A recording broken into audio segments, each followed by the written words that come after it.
Let's get started. Thank you so much, everyone, for being here. Thank you to the NDA and Dr. Horton for the invitation. I appreciate it. And I'm excited to get started. We're going to go for about an hour here. Please feel free to jump in the chat if you have any comments in real time. You don't have to hold all the questions until the end. You can jump in anytime with any questions. Dr. Horton will be checking the chat and he'll just pop in as needed. If you need a little more clarity and you want to be unmuted, that's fine too. But otherwise, everyone's going to be on mute. All right. So, would it surprise you all to know that the average general dentist does two, maybe three or four root canals a week, but specialists, we're doing over 25 plus per week. And one of the biggest fears I find with general dentists is length, MB2s, and just the anatomy in general. These little things that are so little, but they will cause your cases to fail and will cause you issues down the road. So these are, it's a gap, but it's also an opportunity. And I'm here to tell you today how we can increase our endodontic production without doing a residency. It's not about unethically doing more cases, but it's about identifying cases within your skill set and some tweaks that we can do to become a little more comfortable with our endo and increasing our production.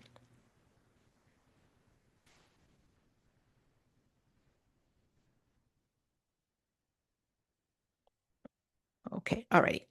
So when I'm thinking about increasing production, there's three areas that I focus on, and I'm going to walk you through them. The first is case selection. I think it's fair to say if you can reasonably complete a case in two 1 hour appointments, that's a case that you should be doing. I think two visits is fair because sometimes they're necrotic, sometimes you don't have enough time to get everything finished. So two visits, I believe, is fair, and 1 hour is fair. Anything longer than that, the patients, they're in the chair for a long time. It's a long time being there with your mouth open. They have the rubber dam. So two 1 hour appointments is fair for getting a root canal done. The other thing to keep in mind is that this is total chair time. This is inclusive of hygiene checks, checks next door. So you have to be mindful of that also, of the amount of time you're keeping a patient in the chair.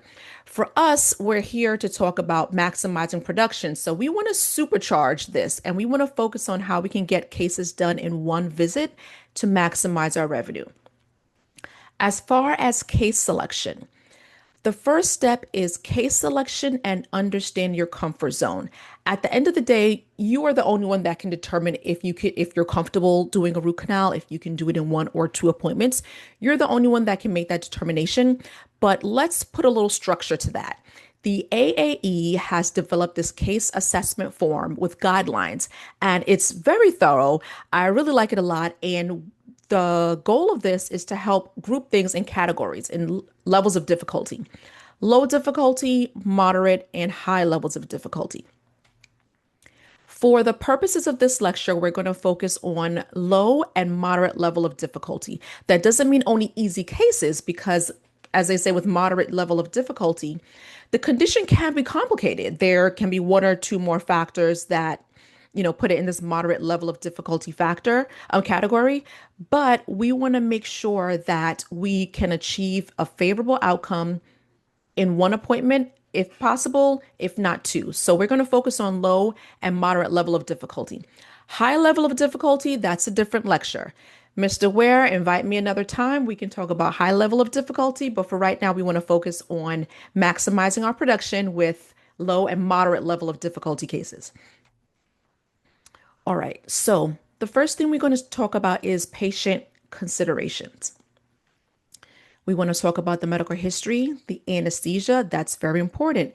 If you can't get adequate anesthesia, you're going to have a difficult time with the case.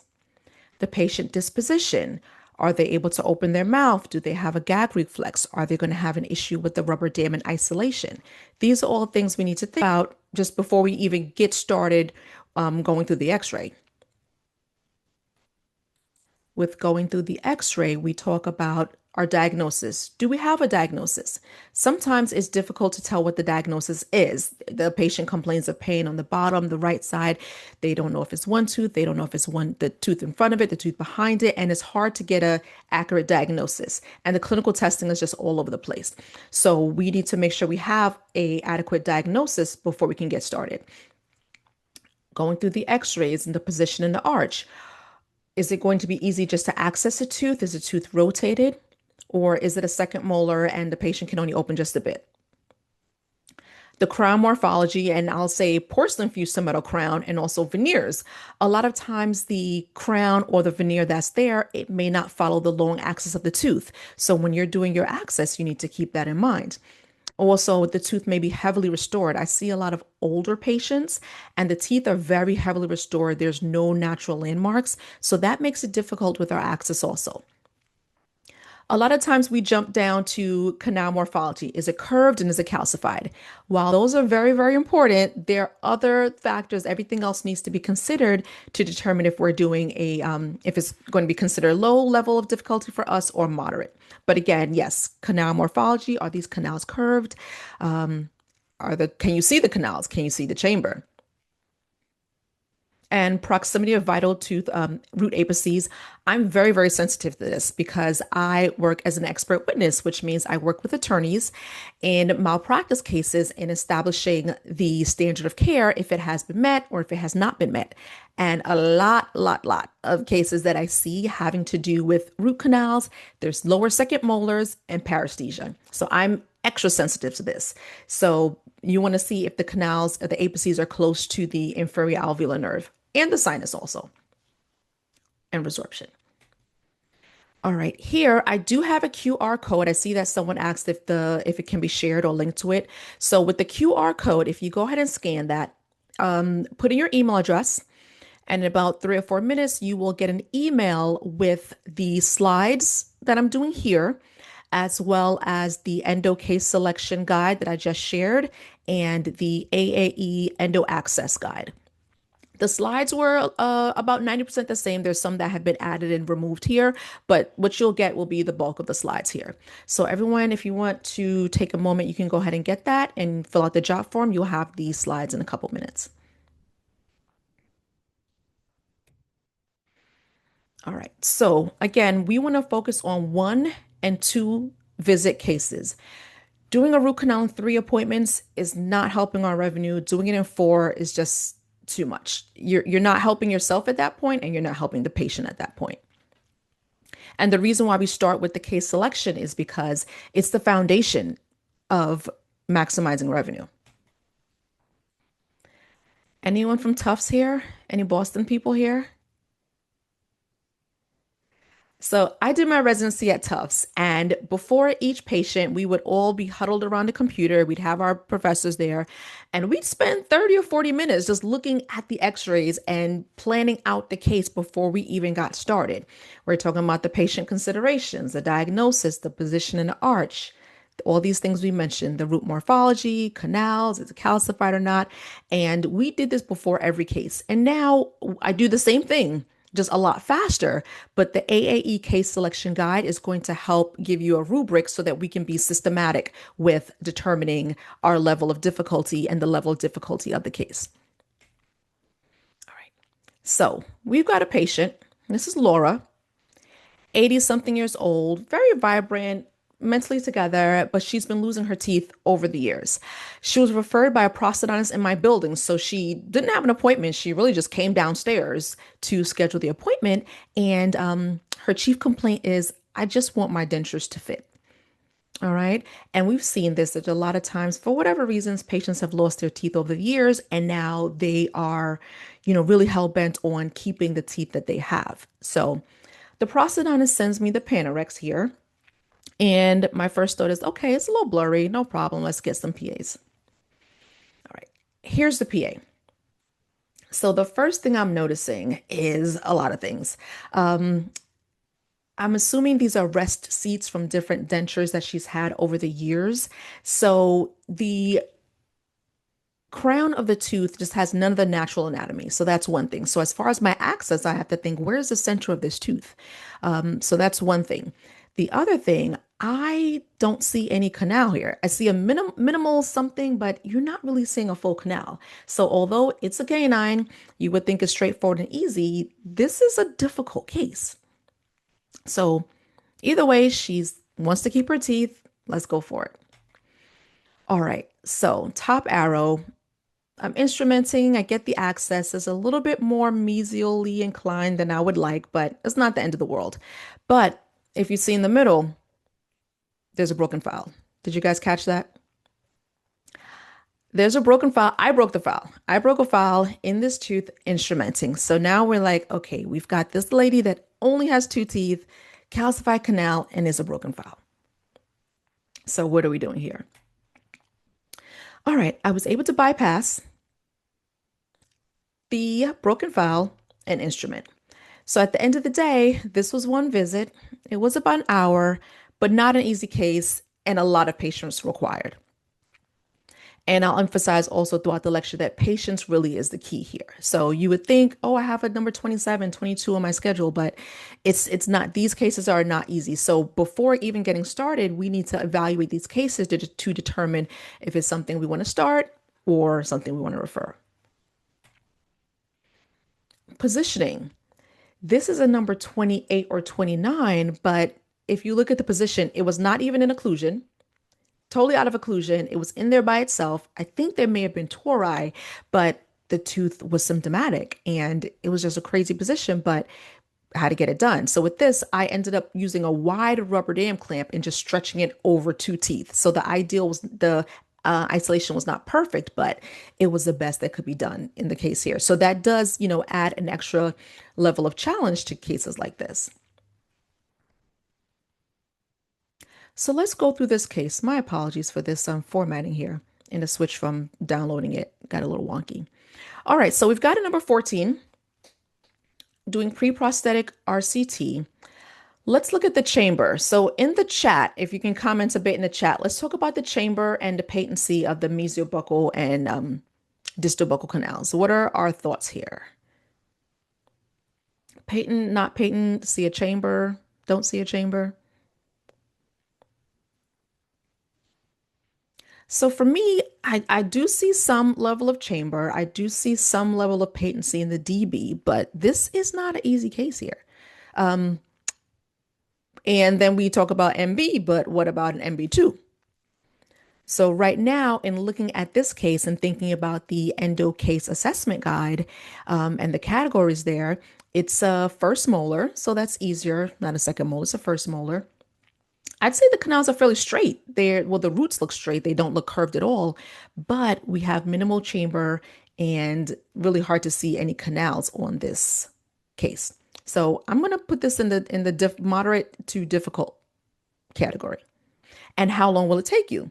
Like we mentioned, if we can do the case in 2 1-hour sessions, that's one that you want to take. So that's a question that you're going to think about before we get started here. And we have another example of a number 19 pre-prosthetic root canal. We've got a wide chamber. I'd say the chamber is pretty good. The canals are patent in the coronal and middle thirds. But then we think, do we have 3 canals? Do we have 4? These roots are pretty long. And how long will this take you? So for me, we've got one appointment, 1 hour-ish. Again, not easy and a lot of patience in a case like this. This was 4 canals. There were 2 distals that merged into one. So can be done, but not easy. And here's the last one here. We've got a bite wing of a case that was started by the referring doc. And then this is how it presented to my office. So we can see on the distal side, we're about 1 second away from defurcation. On the mesial, we're about 2 seconds away from the CEJ. So in a case like this, I'll go back to the bite wing. I don't have a whole PA of the pre-op, but we can make assessments, but we have to make sure we're knowing start to finish how we're going to tackle this case because starting the case not being able to finish and then referring it out, we're not doing ourselves a service overall and we're not doing the patient a service overall because then there's just more time. We wasted chair time and then the patients, they may be okay with it. They may not be upset, but they may be like, why am I here? Why don't you just send me to the doctor? And, oh, I took off, some time from work. Now I have to take off time again. That whole shebang. So we want to make sure we are getting our endo case assessment guide, going through it thoroughly before we get started. All right, so how? How do we build up this confidence? How do we build up the skill set? And the answer is you just have to walk before you run. You can't start at high level of difficulty cases as practice runs. You have to start with easy and then moderately difficult cases because if you start on the difficult cases and you spend 3 hours in the chair, that doesn't help build your confidence. That helps scare you away. That's going to scare you away from endo. So you want to build up your confidence to make sure that we're learning and we're making meaningful progress when we see our patients. All right. At this point, did we have any questions here? I don't see any questions in the chat, but I had a question. Mhm. That X-ray that you showed where the doctor had initiated it, and you can see Yes. the path where they were looking for that distal canal. Yep. If you're going to go over this later on, then you can just defer it to then. But how should a GP determine a stopping point so that way you don't get it and it's, you know, almost unsavable? Okay, good question. I'd say a couple things. I would say, as far as time, if one is spending maybe 20-25 minutes, and I don't know how long they were on this tooth, but let's say you're spending about 20-25 minutes, close to 30 minutes, and you have not found canals yet, and you have not made any meaningful progress, that's a time to probably stop. Before you get to that point, I would say, let's say after 15 minutes, you haven't found your canals and x-rays. Stop and take an x-ray because a PA or a bite wing, you can take off the rubber dam, take a bite wing. That's going to give you an idea of your orientation. Okay. So it's better to do that before or sooner rather than later before you get in a position where you're so far down. The other thing, if you think about a high speed and a regular length standard size burr, between I guess the chuck of the high speed and the end of the burr is somewhere around 8 millimeters.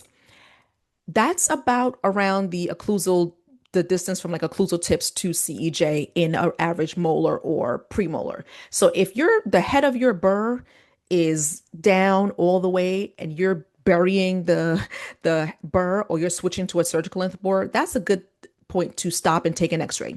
You shouldn't need surgical length burrs to find regular standard canals in a standard case, especially in a case like this where you can see the mesiobuccal pulp horn is fairly high. The pulp chamber is in a normal position. So I'd say in a case like this, you can look at the time, also look at your high speed and see if you're burying it or if you've gone to a regular depth and you haven't gotten to the canals, stop. Take an x-ray, get your explorer out because you might actually be there. Sometimes in big pulp chambers and young children, you will pop into it and you're there. But you won't always pop into the chamber. So sometimes you have to stop and go with your explorer.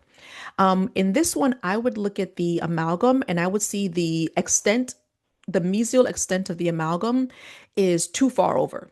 So if you're already like here at the mesial extent of that amalgam, you're going too far over.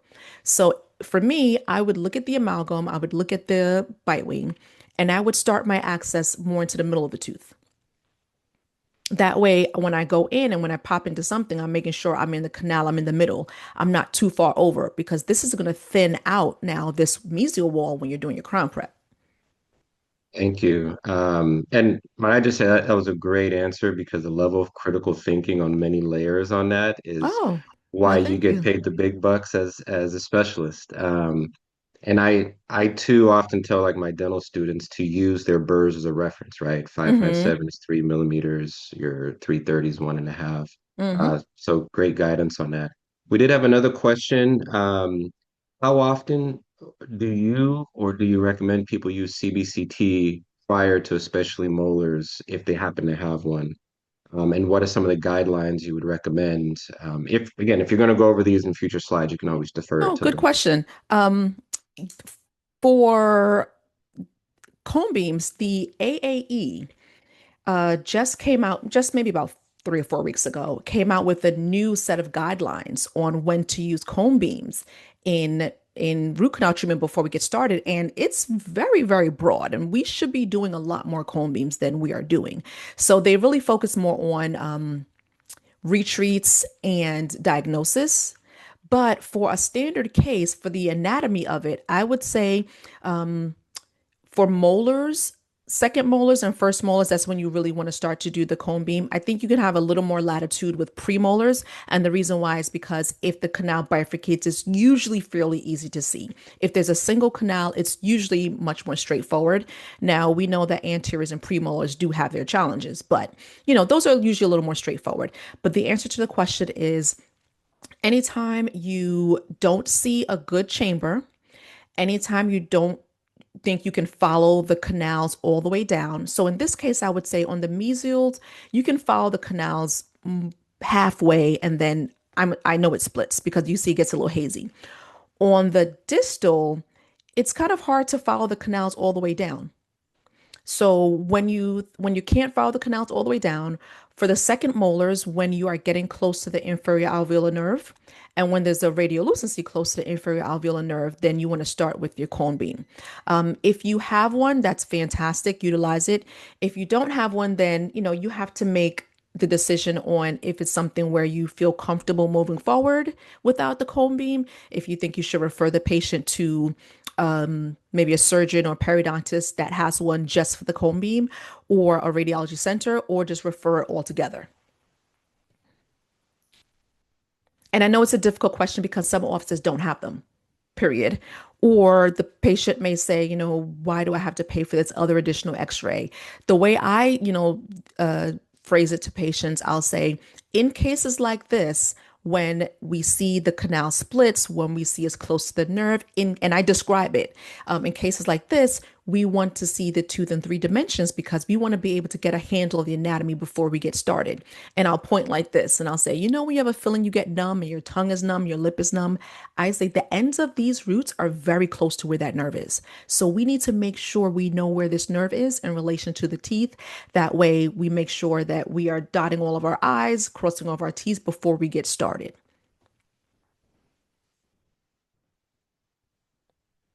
Thank you. And I think that was Thank our you. last question so far. All right. All right, so we said walk before you run. You want to just really get started and build up your confidence with the easy and moderate level of difficult cases. They're not always going to be anterior and premolars. You're going to have to do some molars, but be judicious with your choosing of the molars. And definitely first molars, upper and lower before second molars. All right, so let's talk about diagnosis. So these are the AAE, pulpal and periapical diagnoses. The ones that I have the brackets on in red: normal pulp, reversible pulpitis, symptomatic, irreversible, asymptomatic, meaning it's vital, cold sensitive, cold plus plus, you open it up, you see bleeding. These cases can always be done in one appointment. Vital, reversible, and irreversible pulpitis cases can always be done in one appointment. When you have necrotic cases, when you have retreatments and cases that have already been started, those can sometimes be done in one appointment. Sometimes one, sometimes two. It depends on the case. That's another layer of complexity, another layer of analysis before you get started. But though we talked about supercharging our revenue, one case, one visit is going to help supercharge your revenue. So you can focus on these, always finishing on one appointment. As far as the periapical diagnosis, normal, meaning there's no periapical radiolucency, and asymptomatic apical periodontitis. So that means there is a radiolucency, but it's the case where the patient says, "Oh, I didn't even have an issue. I didn't know it's hurting." And that happens all the time. So the asymptomatic apical periodontitis, we can always do in one appointment. Now, one thing to note, especially in molars, you may have vital tissue in one canal and necrotic tissue in the other canal because it's not an all or none thing. It's a process to necrose. So you may have some vital and you may have some non-vital tissue. That's another layer of analysis in, determining one or two appointment. There's a study. It was a Toronto study, huge study. It's a little bit older from 2003, but this study found that the success rate in one visit appointments in sorry, the success rate in vital cases after 4 to 6 years was 95 to 98%, which is very, very good. That's almost as close to 100 as you can get in vital cases. And my experience is right along those lines. Vital teeth have a higher level of success because of lack of infection and the bacterial profile. You don't have the bacterial profile in necrotic teeth, the obligate anaerobes and the facultative anaerobes that will cause post-op pain and that are going to cause swelling, that are going to cause pus drainage. So, with the 95 to 98% success rate, let's try to jump on that bandwagon. Let's keep our cases in that 95 to 98% success rate. So, by focusing on those cases, you're also automatically by default increasing your chances for success. So now, although they can be done in one appointment, that doesn't mean that they don't have their challenges, okay? So the anesthesia, yes, can be difficult in these cases. They call it, the hot tooth. So anesthesia can be difficult. That's one another thing to think about. And pre-op and post-op pain management can be difficult also in vital teeth and cases that are done in one appointment. The lower x-ray, it's what are we seeing in the lower x-ray? And somebody type it in the chat. What are you seeing?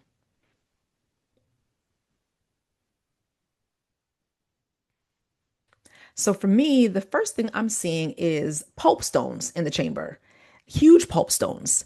So these will present a challenge in your access and your access to the canals.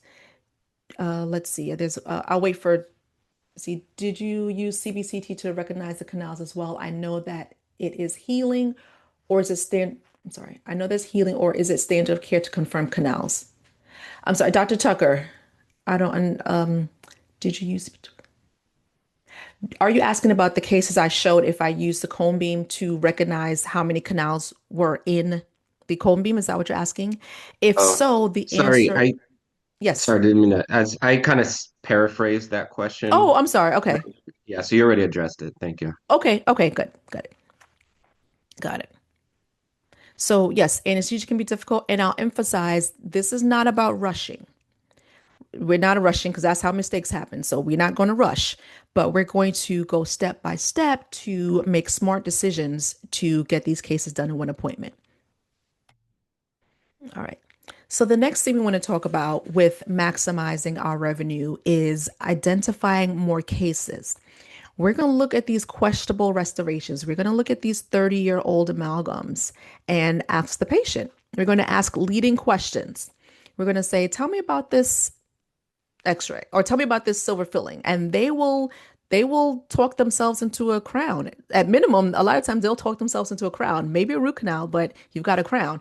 They may say, oh, I've been tired of looking at this silver filling for the past 5 years. Or they may say, you know what, I do kind of feel my tongue sticking in, something weird going on there. And you may not notice it, but this is a way for, you to maximize your production because we're getting more work that is there. We're asking these leading questions. We're asking, how old is that amalgam? Just let them talk.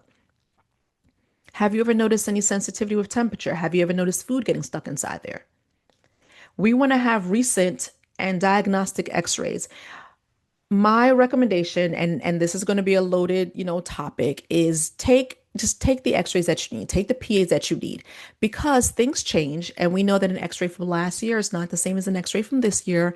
Things change. There are frequency limitations, there's, insurance limitations. I understand that. You don't have to bill the patient for the x-ray. Your practice or your production is not going to make or break on a $25, $30 PA. But if you see something going on, then now we're talking about increasing our production. So there we go. We're going to do our intraoral photos. This tooth, the mesiolingual cusp on this number 18 tooth is gone.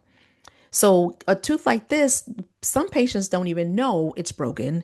It may not bother them. They may have thought about it, but it broke 3 months ago and they didn't even think about it since then. But when we're taking our intraoral photos, patients will be able to see this. And it's depending also on your patient population. Some patients, mind it aesthetically, some patients don't.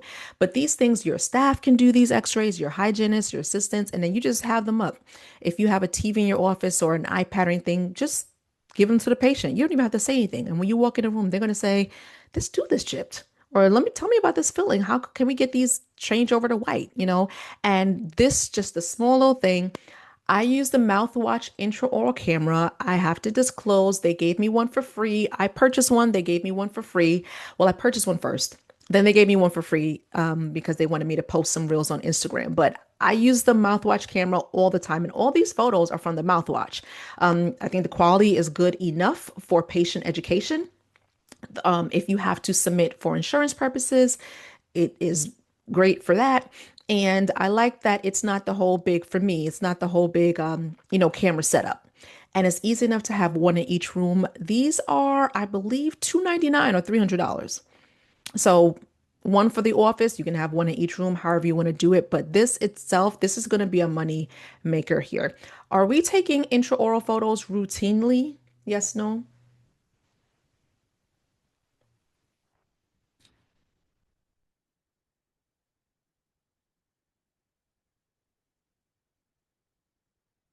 He said deep decay may need crown lengthening. Okay, perio eyes, yes. I think a lot of these cases, a lot of cases that do need need crown lengthening. I will say that. Okay, good. So we've got these intraoral pictures. Good. We need these because it will help. We're gonna find work, and we're not being unethical. We're just asking questions and going where the patient leads us.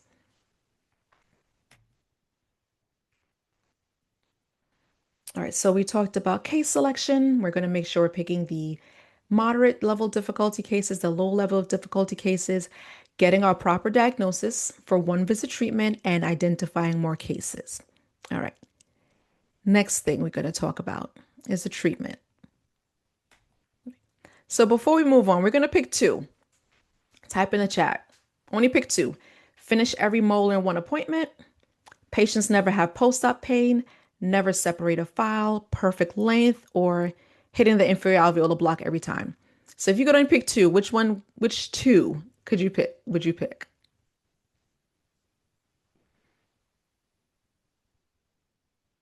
can type it in the chat.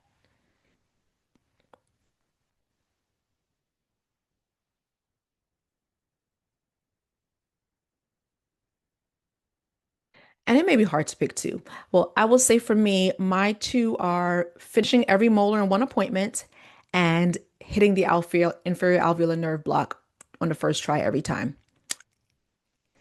No post-op pain, length, never separate a file, patient. Okay. I am block. All right. So no post-op pain. That's okay. This was a tough one. It was.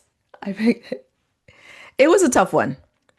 So for me, as far as production, finishing every mole in one appointment, that's it for me, top hands down.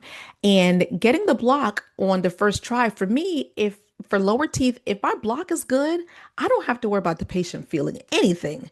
So all the supplemental anesthesias are good, but if you hit your block, for me, it's just smooth sailing from there, and the patient has a much better experience.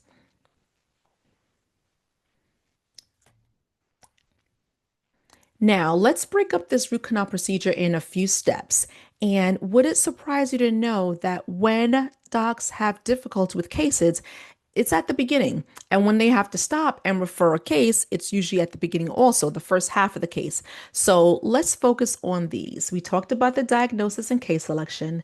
Let's talk about anesthesia and access. As far as anesthesia, anytime a tooth is vital and the patient is in pain, assume it will be a hot tooth. Go in with your full set of anesthesia. Don't wait for the patient to feel pain while you're working.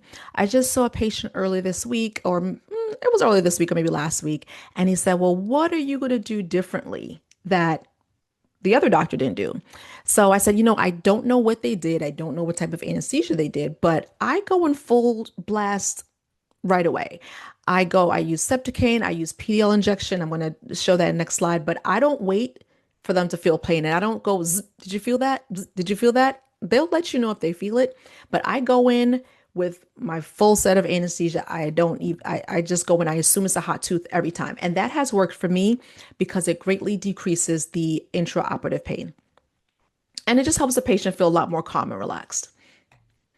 All right, so this has worked for me. There are many, many, many techniques that people would have, but this has worked for me for maxillary teeth. So I go in first with two carpules of septicane with buccal infiltration and a quarter carpule septicane via the palisole infiltration. Okay. So wait 5 minutes. They'll rinse out, they'll spit. Maybe you can do a hygiene check, something like that. Then I come back. I do PDL infiltration at 4 points on a premolar and 6 points on a molar. You go around like you're perioprobing. Under pressure with a short blue needle, you really have to jam it in there. You want to see the tissue blanching. Okay, so I do PDL infiltration all the time. I'm going to wait another 5 minutes. You can go do a hygiene check, write a note, something like that. And then I cold test the tooth. Are we cold testing teeth before we get started?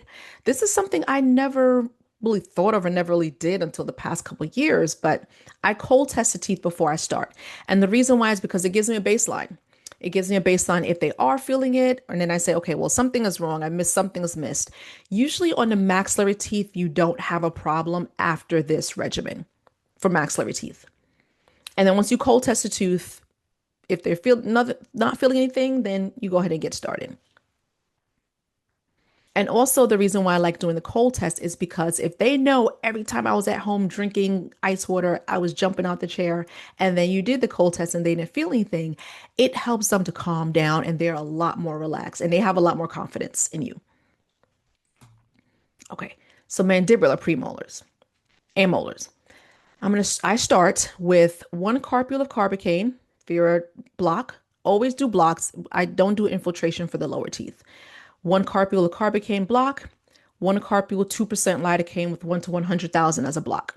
We're going to wait 5 minutes. Again, you do your hygiene check, and we'll wait for signs of successful IEN block. If you don't have it at that time, then you know you need to go in again. Don't move forward unless you know you have a successful block. Okay. And all this seems like it's taking a long time. You have to wait 5 minutes here, wait 5 minutes there. But it's if you are, a regular general dentist in practice, you're going to have a hygiene check, you're going to have something else that you can do. So the time will pass. The patient wants to make sure they're feeling numb. It gives your assistant some time to finish setting up whatever has to be set up. So it seems like it's a long time, but it will reap benefits if you can do a root canal without the patient feeling any pain. Because also that's the kind of thing they go and put on Yelp and Google reviews that I had the root canal, I didn't feel any pain. Okay, so we're going to do the two blocks, wait 5 minutes. Then we're going to do another block with lidocaine. We'll do the same infiltration at 4 or 6 points using the lidocaine and wait 5 minutes again, and then cold test the tooth. At this point, again, you should not be feeling anything with the cold spray.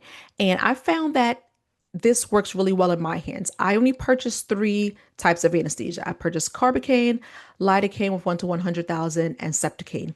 I do purchase 1 to 50,000, actually, lidocaine. But for me, honestly, it ends up expiring before I can even use it because I rarely use it. And I have an oral surgeon in my building. So, before it expires, I usually just give it to him before I buy a new box because I really don't use it that frequently for controlling blood and things like that. But it takes me forever to get through a box. But I like to keep things simple and streamlined. And it's easier for your assistant to set up. Your assistant, once they see with the x-ray which tooth it is, they already have the anesthesia on the tray. It just makes things so much easier and streamlined here for me. I found that the most likely cause for intraoperative pain is going to be a misblock in a mandibular tooth. You don't have that really in the upper teeth, but for the mandibular teeth, it's usually a misblock. And for me, it took me probably until I was a year or two out of residency to be able to consistently do a successful block. All through residency, I was using give me the prilocaine, the this, the that, and I was doing all these supplemental techniques because I could not do a block consistently. So that takes time. Everyone here, we said we're 4 or 6 years out of school, so you mostly past that point, but it happens all the time. We want to make sure our block is good. All right, I had a little cartoon, but it didn't go. It was from Little Shop of Horrors. But what about when the patient still feels it? Okay, that does happen. And the question is, how close are you to the pulp? When I do the cold spray, and I'll back up, when I do the cold spray, if they feel a tiny, tiny bit, I try to manage expectations. And I say, I'm going to get started. If you feel anything level 1 or 2 in pain, level 1 or 2, just bear with me for a couple seconds and let me get right inside the tooth. That works for most patients. That works all the time, actually. You don't have, they may not feel zero pain. And if it's a hot tooth, they understand. And I'll say, this cavity is so deep, and they know the tooth has really been hurting them. So I'll just say, if you feel anything very small, level 1 or 2, just bear with me for a few minutes. And that helps me get into the pulp. I use a brand new 6 round burr for molars and a 4 round burr for anteriors and premolars. If I'm going through decay, you can use an old burr, but for a hot tooth, I use a brand new burr just so I can go right there. I'm not necessarily cleaning out decay first. I'm just going straight for the canal, and I'm aiming for the MB pulp pouring because that's usually the highest. So, as far as the intropulpal anesthesia, we're going to inject under pressure the 2% lidocaine with the short blue needle. Also, we need to make sure the canals are fully unroofed because in the x-ray on the left, when you see that perimeter of blood, that lets you know that you are not fully unroofed, whether it's a pulp stone or just the roof of the chamber. When you see that perimeter of blood, you're not quite there yet. So here, if you try to do intropulpal, you are just going to be causing pain without actually getting into the canal. So you want to make sure you're fully unroofed before you're doing the intropulpal. All right, so our next step, we want to talk about access.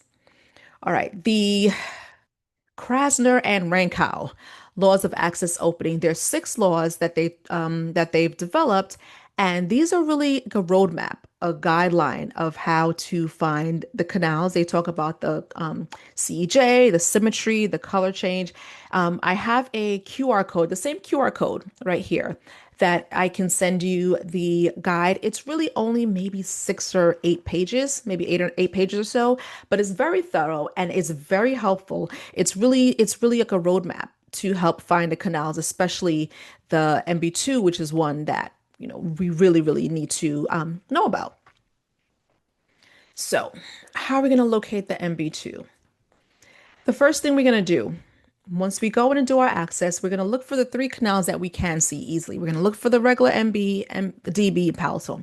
And once you clean those out a little bit, you're able to see and get a lot more lay of the land once those are cleaned out a bit. All right. So from the MB, we're going to start inspecting about 2 or 3 millimeters palatal to the MB canal. And if you notice the floor of the chamber, the discoloration, it's almost like a little roadmap because you can see about 2 or 3 millimeters uh, palatal to the MB canal, and then it gets white. Where it's white, it's dentin. So that's not where the canal is. You want to look for that discoloration, and that's going to guide you where you need to go. So I will take in that line area, I would take a long 4 round burr and start troughing, not digging, but troughing. Some may say it's a little aggressive to use a burr versus an ultrasonic, but I find that it is quicker. And we're not going to be gouging out. We're not going to be troughing, but we're not going to be gouging, but we do need to trough a bit to get to where the MB2 is and get to it efficiently and not just wasting time. Okay. So when we trough, and that looks a little, this is a little gouged out, but also the canal is where it is. So you have to go to the depth of where the canal is to find it. Then we're going to take a 10 or an 8 C file or a K file, whichever you have handy. I do prefer a size 10 or 8 C file. And we're going to start with the Explorer. You need sharp explorers, sharp instruments for these. And we're going to start poking to see if when we're going to get into our MB2. And usually when you have a clear, I call it a roadmap like this, your MB2 is going to be right there along that line, right where the junction where the color changes. And once you get in, then you can go ahead and you're going to start instrumenting. One thing to notice here is that it is asymmetric. Sometimes it may not be the MB and the DB may not be in the same line. Sometimes the MB2 and the DB are on the same line. So if you notice it's not really a straight triangle, With the MB and the DB and the palatal, sometimes it's a triangle that looks a little off and wonky.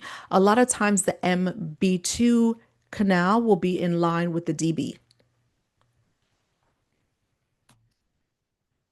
Oh, we had a couple questions. Yep.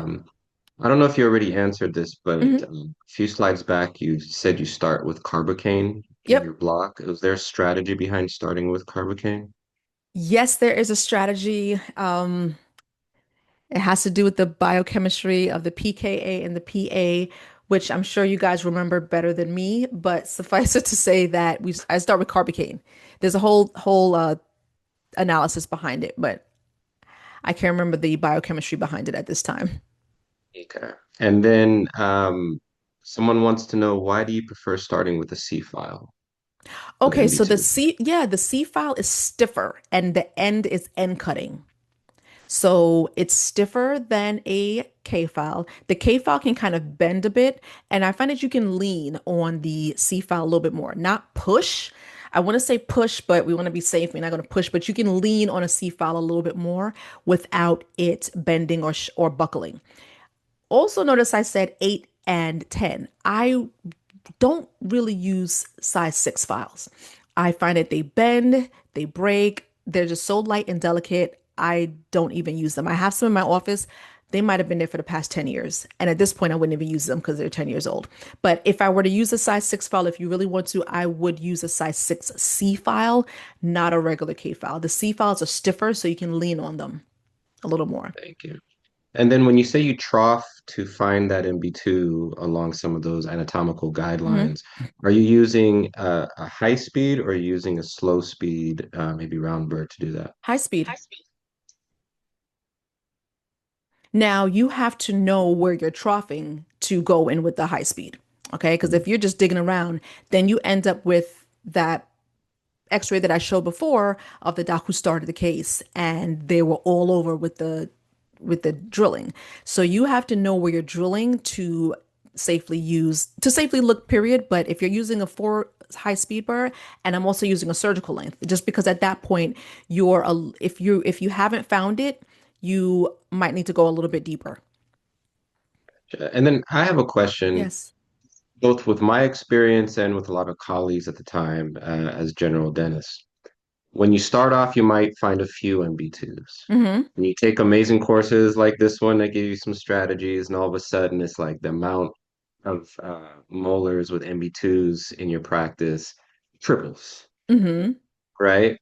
But it's missing the MB2 doesn't always seem to translate necessarily to especially short or moderate term failure.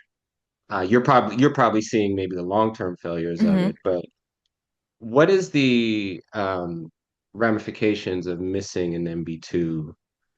Does it automatically mean failure, or do you have any information on that? Yes. So before I say that, if you don't look for the fourth canal, you will never find it. Right here. No, this one. This.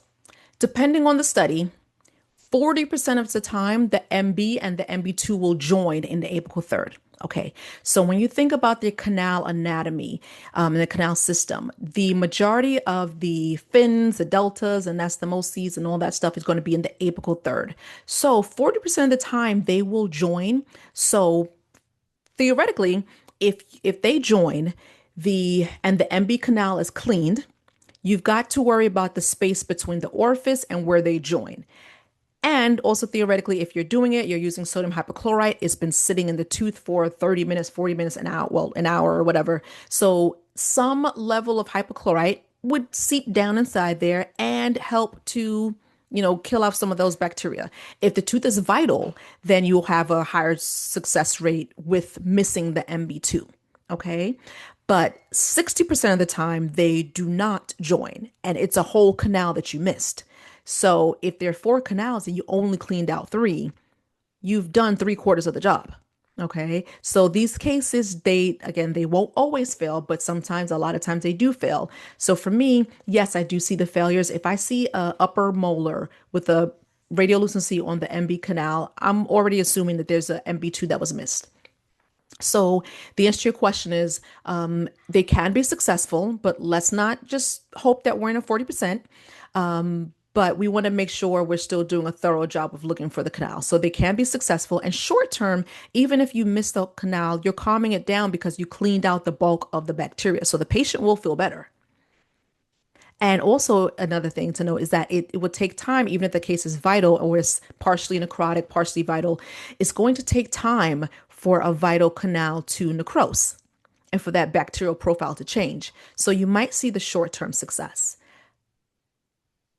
A lot of geographic success for the associates that are moving around and never have Yeah, and to that too. Yes, follow that up. too. That too. If you're in a practice for a long enough time, you patients will come back, and you don't want that.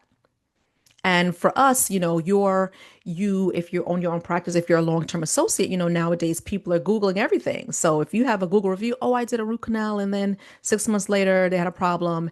I went to another doctor and they say they missed the canal. They say they left the nerve inside. That's what they left some of the nerve behind. So we don't want these. We don't want that thing. We don't want the negative Google reviews. And we also want to ethically make sure we're doing our best jobs. Thank you. Okay. This is a patient, Patricia. And her chief complaint was, it just doesn't feel right. My dentist wants you to check it before the crown goes on. All right, I'm going to give you two additional points. Her mother was a retired dental assistant 30 years ago.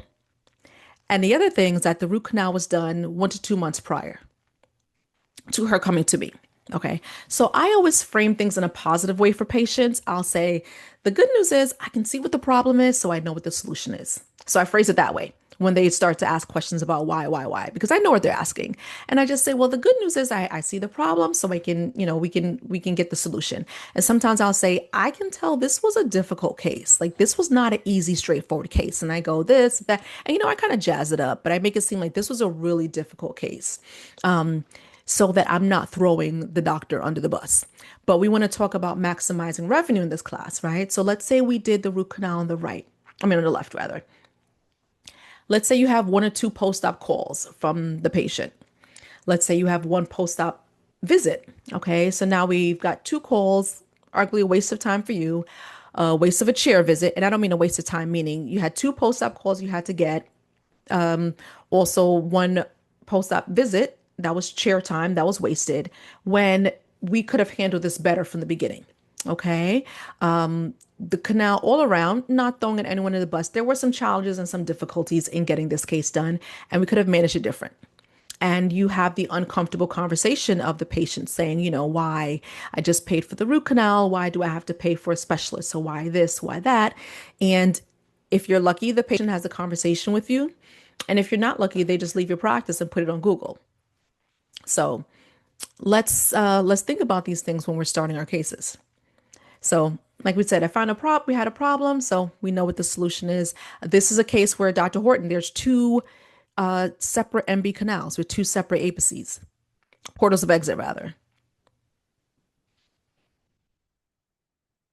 And this patient was just seen, 1 or 2 months prior.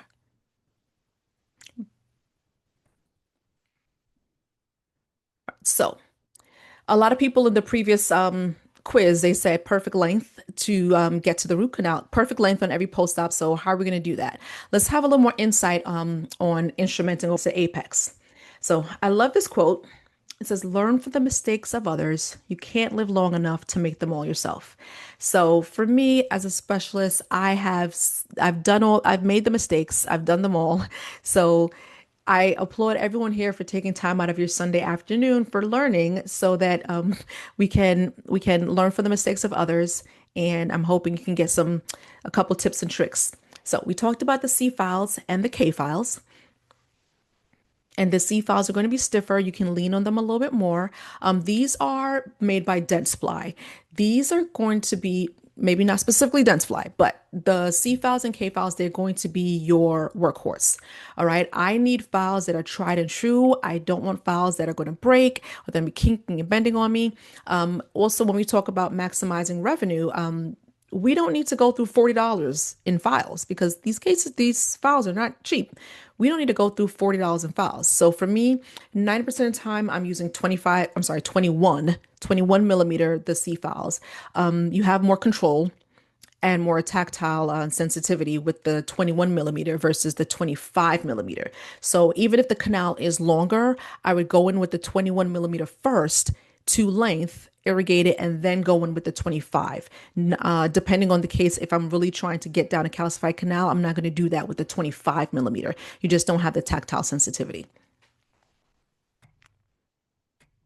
All right, so here is my protocol for open canals. Okay, so when I say open, meaning you can see the canal from start to to the apex pretty clearly. Okay, so for me, easy enough. I open to a size 20K file on every case before I put in rotary. Okay, going from a 10, theoretically, if you can get to length on a 10, you can do it on a 15 and a 20. That is going to help you get a glide path to be able to put in your rotary. Okay. So keep in mind that you can see the canals. The cases here, they may have other challenges as far as being crown prepped, maybe not have the anatomy. Maybe not have the natural anatomy. And then on the case on the right, there's a curvature in those, in that number. Is that a 17? Yeah, so there's a curvature there. So these cases have other challenges, but always for open cases, open canals, I instrument to a size 20 and I'm irrigating with hypochlorite as I'm going along. The reason why is because if a file breaks at any point in time down the road of the case, I know that I've already cleaned it out to a size 20 with hypochlorite, and that's going to greatly increase my success rate. And as we noted in chat earlier, separated files don't not the end of the world. Okay. And usually for me, if a file separates is in the apical third. So if I've already cleaned it out with hypochlorite and a file separates in the apical third, I know for the most part it's not going to affect my long-term outcome. All right. And if you open it up to a size 20, chances are you can get whatever rotary system down to length and you just smooth selling from there to finish everything in one appointment, especially for an anterior and premolar. All right. So we're going to talk about opening from the top down. All right. So we're going to open up from the top down in increments, no matter how calcified the case is. This is what the protocol is. And I want you to think about this like canyon where you're the orifice at the top and we're trying to get down to the apex. All right, so let's assume this working length is about 20 millimeters. All right, so we're going to go as far down as you can with a size 10 file. Keep the chamber filled with hypochlorite the whole time. All right, so let's say we can go down about 15 millimeters. After that, you're going to take a size 15 and go down to maybe 10 or 12 millimeters, just a couple of millimeters short. You don't want to go to the same length because you don't want to start packing dentin down that you can't bypass. So then we're going to irrigate again with hypochlorite. Then we're going to repeat again. We're going to go down as far as you can. So you're going to go back and forth between the 10 and the 15, back and forth, back and forth. You may have to do this 5 or 6 times. You may have to do it 10 times, but patience is going to be the key here in getting down calcified canals. And this takes time. You're going to go through it for each canal also. Sometimes all the canals are calcified, sometimes it's just one, but that's the protocol. And it seems simple, but you don't want to force this or rush this. You don't want to start in with rotary. You want to make sure you have a glide path and you're getting to length first. All right. So we've got this case number 7. Very difficult case, very calcified, but the canals were there, able to get down to length, left a little post space. The restorability, that's a whole other question, but I just do my job, do my part. And this is the technique I use, and I'm able to really get good success with that technique. So let's talk a little bit about maximizing revenue as we butt up on our 1 hour of time. So let's use these numbers. They may be accurate in your geographic location or not. We're going to use $1,000 for a molar, molar RCT. And we're going to talk about one appointment. So if you're finishing this molar in one appointment, you got $1,000. Good. If you're finishing in 2 appointments, you're at 500 per hour, which is still fair. Good. We're not going to discuss 3 and 4 appointments because at that point, it's just not sustainable. We know that. And based on that, if you're doing one extra root canal a week, we've got an extra $50,000 a year in production. If you're doing two, we've got an extra 100,000. So that's pretty good. That's pretty good. And I'm hoping that you guys have gotten some tips to help bring in that extra 50,000 a year. There's a couple of insurance codes that I use to help maximize revenue. The 0460 is pulp vitality test. The 0460, usually some plans pay about 35 or $40. It's not a huge moneymaker, but sometimes they cover it, sometimes they don't. If they do not, that's a cost you bill to the patient. And you bill them on the day it's done. You don't wait for it to be denied and then try to bill them 2, 3 months later because they don't even remember what was done at that point in time. So the 0460, sometimes when you bill for an exam, they don't cover it the same day. Sometimes they include it as part of the RCT. But with that one, that's going to be billable to the patient. All right. The 2989, excavation of a tooth to determine non-restorability. Sometimes you may not be sure if a case is restorable or not. It just depends on how much tooth structure is left once the decay is gone, and the restoration is gone. So that is billable time.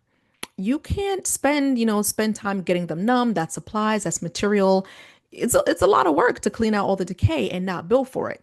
And again, that's something else you're billing to the patient. And the way I phrase it, I say, the insurance company will pay us to do a root canal. They're not going to pay us to figure out if we can do a root canal. Okay. And again, that's one thing you're going to bill to the patient on the time of the appointment. You're definitely not going to bill for it after, because if the tooth is not restorable, it's going to be extracted. Okay. And you can also phrase it to them. I say, hey, at least we found out before we spent all this time and money doing a root canal and crown that the tooth was not restorable. Or we made that determination and made a smart plan to do an implant if that was the case. All right. So 3331. This is probably my favorite code. I bill it on a lot of molars, usually not anteriors just because it just doesn't apply, but treatment of root canal obstruction, non-surgical access. So that means it was a calcified case. You went through 10, 15 K files of, $45 worth of files to get this root canal done because it was a calcified case. It's an added level of difficulty. That is a code that you can bill for, 3331. And as you're submitting the claims, you'll start to see which plans cover, which plans don't. But you can add it on and it's going to be, not covered usually, and it's billed to the patient, and that is okay. You have to explain to the patient this is an added level of difficulty. It is not a simple, straightforward case. And internal bleaching, which is not covered by insurance at all. So my fee for insurance internal bleaching is 350. I probably need to raise it. It's been 350 forever, but patients will pay for internal bleaching. Okay, this is a case that I did, and the patient was really excited. She sent us via text message her before and after photos. Number nine looks fantastic. And I told her about this before we started, but she didn't believe me. So now that you see number nine is bleached, what stands out? Number 10. So I don't remember the details of this case if she needed I don't think she needed another root canal. But now that number 9 is done, she sees number 10, she's going to want that addressed. So for you all, it might be a veneer, probably not a crown, it might be a veneer, but that's more production that we're going to get here. And patients will pay for this without a problem. All right, here's another case. If I'm not mistaken, this young lady was some type of actress, not Broadway. I think she did a lot of TV commercials, and she was really self-conscious about this tooth. She wanted just a blend. You just wanted these teeth to blend together, and not stand out the way it did, just like this one. So as we mentioned earlier before we started, there's a huge gap, between general dentists and endodontists as far as the amount of cases that we do, but the gap is an opportunity. Don't think of it as a barrier. With the right tools, the right mindset, you can build the skills to confidently tackle more endodontic cases. You don't need a residency. Everyone here, you already have the knowledge. You just need to incorporate it. I've hoped that I've given you some tips. I hope that I've given you some techniques to help with your tweaking some of the billing codes and the potential to increase production. It's there. So my goal is for you to take advantage of the tips that we've learned here. Don't think about just doing more root canals, but doing them well. And I want you to have the confidence that you will need to grow your practice and grow your revenue by increasing your endodontic production. All right. Thank you so much, Dr. Small. We did have a couple questions. Yes. One was about use of an apex locator. Yep. Is that something that's in your Yes, armamentarium, and absolutely. how do you use it? Yes. Yes, yes, yes. The question was, how do I use it? Yeah, specifically, it was, do you use a 21 millimeter file first, then a 25 if it's longer, or like what's maybe Oh, your. well, the apex locator, you need to be, close to the apex to be able to get the reading. So the 21 millimeter, the goal of going in with that is to find the canal and start to instrument it with an instrument that's going to have more tactile sensitivity. If the length is 22 or 23 millimeters, then you need to go in with the 25 millimeter to be able to get down to length to use the apex locator. So, two different purposes, two different things. The 21 millimeter is for the initial locating and instrumenting of the canal, but may not get all the way to length. Also, I find that because of the rubber stopper, that takes up some space. So you may really only be able to get it to 19 or 20-ish, depending on the case and the length of the cusps. So you may need to switch over to the 25 for length with the apex locator. But yes, apex locator, every single case. Absolutely. And I got to follow up to that Hmm. because in my years of practice, you obviously learn that obviously there's the radiographic apex and the Hmm. true apex, and those might not always be congruent. Hmm. But I've heard a lot of endodontists say that as a business practice, if it's radiographically short, the general dentist may view that as a deficit. And so radiographic apex ends up being the goal from that standpoint. Hmm. What have you seen in your career as the specialist? Good question. I can't say that, I've ever had a doc call me and say, hey, like your root canals are short.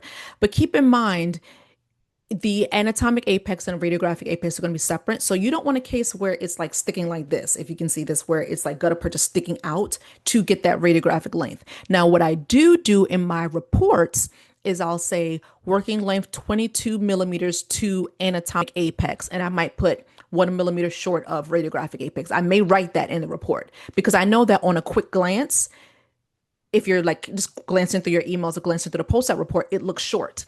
So I do acknowledge that, but filling it long is not a good plan.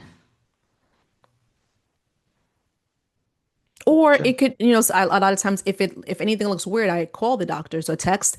And for me, as a specialist, I think that builds goodwill. So I'm just, it's a 5 minute phone call to say, hey, this Mrs. Jones, this case was so strange, but it's filled to length, da, da, da, but you'll see it looks a little bit short. And that's fine. But filling it like this, just sticking it out, doesn't sound like a good plan. Awesome. Thank you.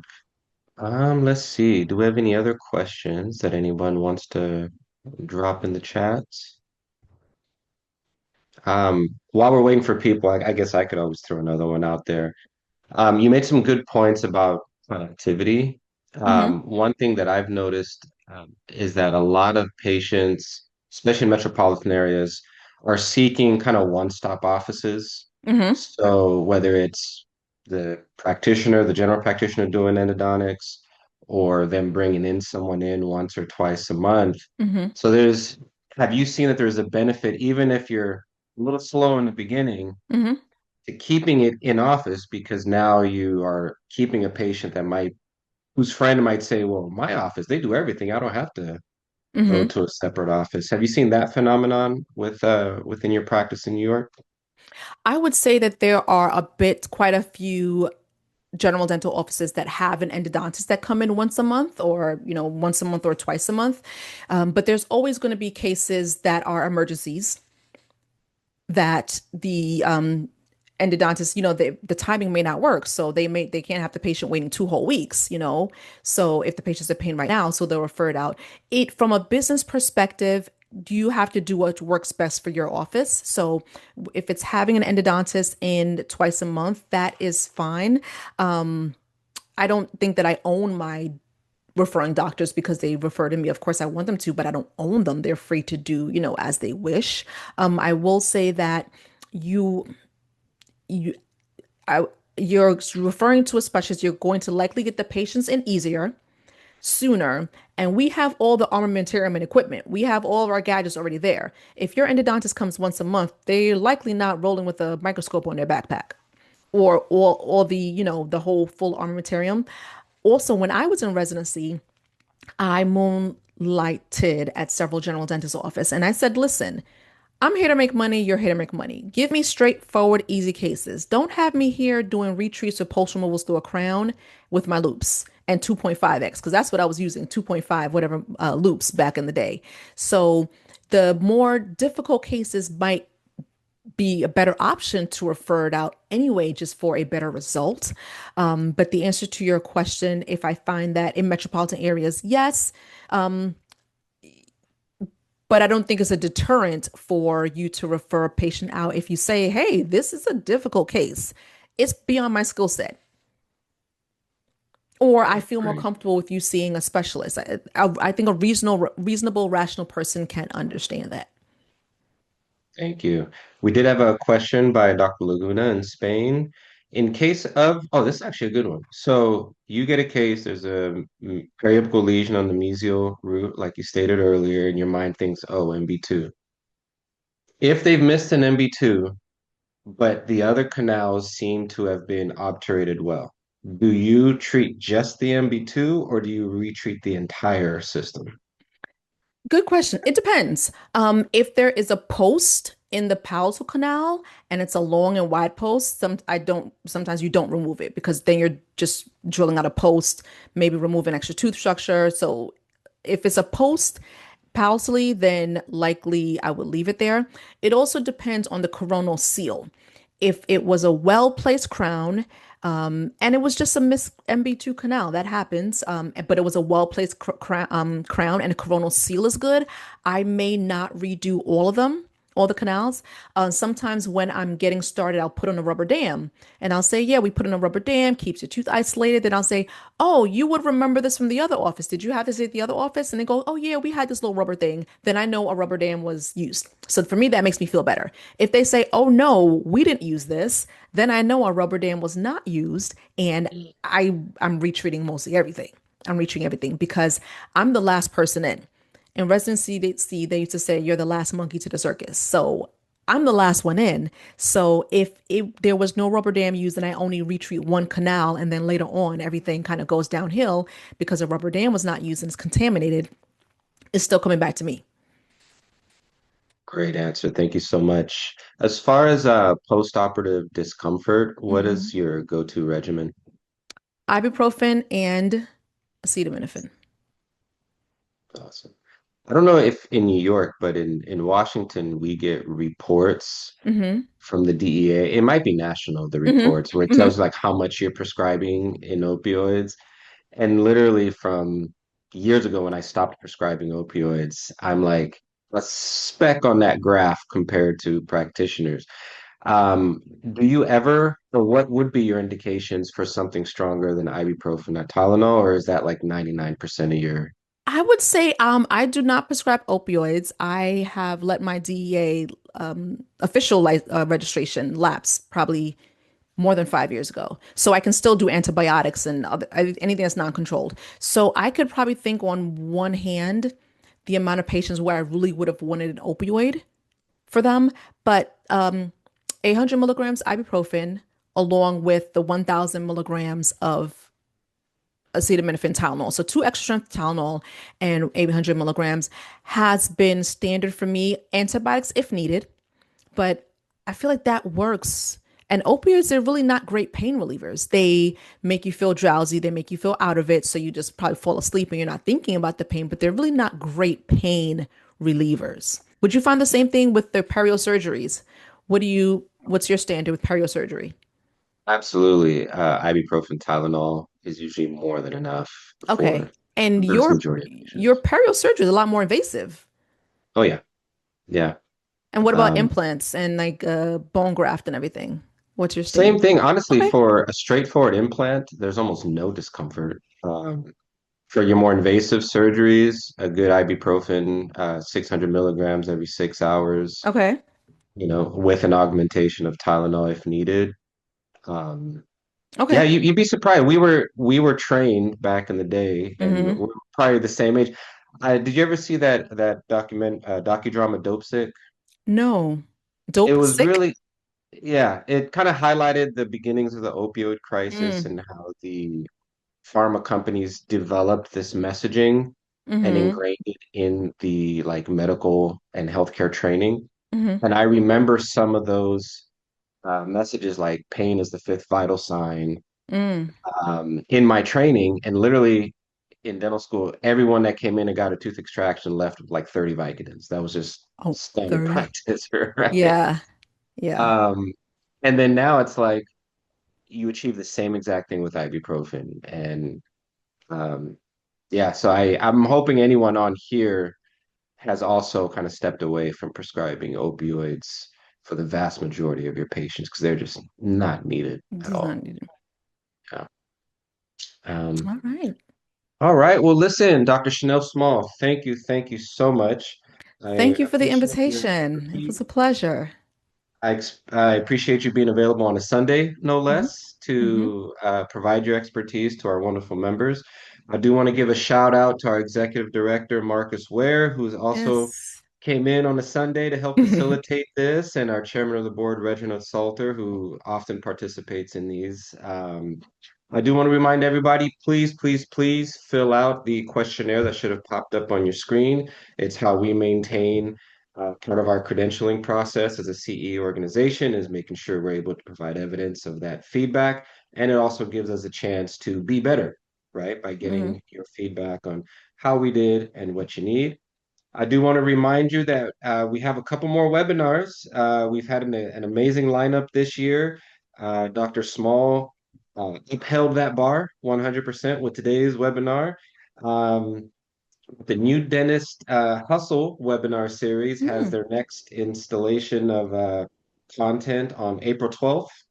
Um, so a few weeks away, it's going to be at 2 p.m. Eastern, and it's going to be all about student loan repayment in 2026 and beyond, especially with all the changes that this administration has been imposing on professionals like ourselves. But other than that, thank you once again, Dr. Chanel Small. And this, I believe, was the perfect timing for this presentation because you will also be on the main stage in Richmond, Yes. Virginia Yes, for I our will. annual convention, which has an amazing lineup. And if this presentation was not testament enough, I don't, you must not have been listening because um, this is content that is 100% needed, especially for general dentists, especially for new graduates who we all know 4 years is not enough for you to learn what you need to know, which is why continuing education and experts like Dr. Small giving us their time and expertise is truly, truly important. So see her on the main stage as well as others in Richmond in July. So don't forget to sign up for that. But other than that, we will close this out. Thank you, everybody. Thank you, Thank Dr. you. Everyone Small. have a good weekend. Indeed, we'll see you on April 12th for our next webinar.